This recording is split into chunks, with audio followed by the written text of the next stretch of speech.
Hello guys, তোমরা কিরকম আছো? আশা করছি সবাই ভালো আর সুস্থ আছো। তো আমি আজকে নিয়ে আসলাম তোমাদের জন্য একটা সুন্দর রেসিপি। সেটা হলো গিয়ে পাবদা মাছের ঝুল। ঝুল ঝাল যাই কারি যাই বলো না কেন বলে নিও তোমরা। এখন তোমরা দেখতে পাচ্ছ আমি একটা গামলাতে নিলাম পাবদা মাছ, আর তারপর বসে গেলাম মাছগুলো কাটতে। তো এখন আমি মাছগুলো কেটে নিচ্ছি। আর এদিকে দেখো প্রাকৃতির একটু সৌন্দর্য নিয়ে নিয়ে আমি মাছগুলা কাটতে বসলাম। আমার কাটাও শেষ হয়ে গেল। তারপর আমি মাছগুলা ধুয়ে নিলাম ভালো করে। তারপর একটা থালার মধ্যে মাছগুলা আমি সাজিয়ে দিচ্ছি। এটা তোমাদের করতে হবে সেটা না, জাস্ট আমি ভালো লাগবে দেখতে তার জন্য করলাম। তারপর এটার মধ্যে হলদে দিয়ে দিলাম, তারপর অল্প নুন দিলাম, দিয়ে ভালো করে মেখে নিলাম। এখন আমি মাছগুলো, আর তোমরা দেখতে পাচ্ছ এখানে টমেটো, পেঁয়াজ, কাঁচা লঙ্কা আর ধনেপাতা ছিল, ওইটা দিয়েই আমি রান্নাটা করব। তারপর গ্যাস অন করে কড়াই বসিয়ে কড়াইটা গরম হওয়ার পর তেল দিয়ে দিলাম। তারপর আমি একে একে করে মাছ ছেড়ে দিচ্ছি, ছেড়ে একটু ভেজে নেব। বেশি কড়া করে ভাজবো না, হালকা করেই ভাজবো, কারণ এটা দিয়ে তো তরকারি হবে, তার জন্য বেশি করে ভাজবো না।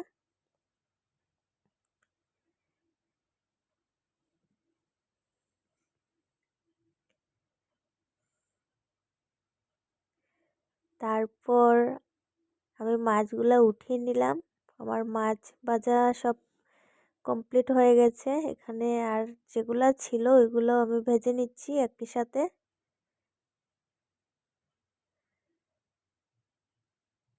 তারপর একটা মিক্সিতে আমি এখানে পেঁয়াজ, কাঁচা লঙ্কা আর 2-4টা রসুন দিয়েছি, বেশি রসুন দেইনি।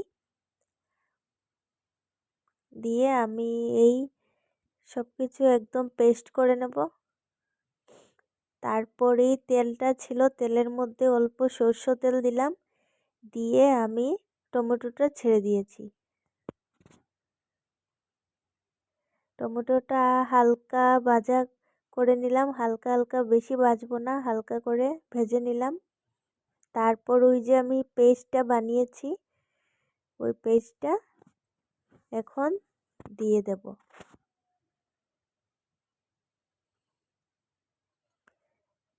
আর রান্নাটা এত ঝামেলা না বন্ধুরা, একদম শর্টকাটেই হয়ে যায়।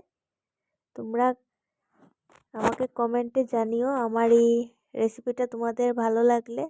আর আরেকটা কথা বলে দিই বন্ধুরা, তোমাদের যদি আমার এই ভিডিওটা ভালো লেগে থাকে তাহলে লাইক, শেয়ার, কমেন্ট আর নিশ্চয়ই সাবস্ক্রাইবটা করে নিও।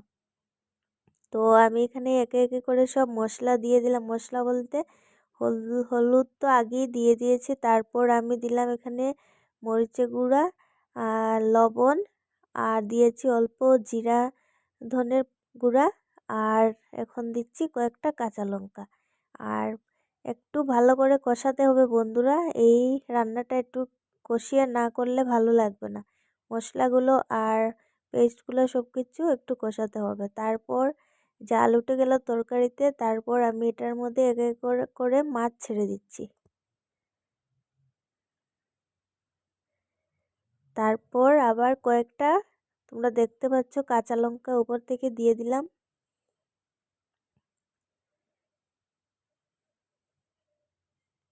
আমার এই শর্টকাট রান্নাটা হয়ে গেছে 5 মিনিটের ভিতরে, বেশিক্ষণ লাগে না। সব কিছু রেডি করা থাকলে বেশিক্ষণ লাগে না বন্ধুরা, তোমরা করে একবার ট্রাই করে দেখতে পারো। পাবদা মাছ অন্য আরও অনেক রকমের বানানো যায়, আমি আজকে সিম্পলভাবেই বানালাম।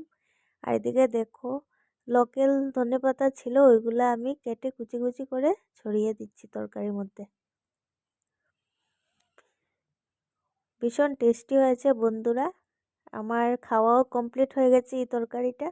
তারপর আমি তোমাদেরকে ডাবিং করে দিচ্ছি। আর তোমরা দেখতে পাচ্ছ এটার থিকনেসটা এতটা ঝুলও না আর এতটা গ্রেভি মানে শুকনাও না, অল্প অল্প ঝুল আছে। ভীষণ টেস্টি হয়েছিল বন্ধুরা, তোমরা একবার ট্রাই করে দেখতে পারো। আর জিরা ধনের পাউডারটা অপশনাল, তোমরা না দিলেও পারো।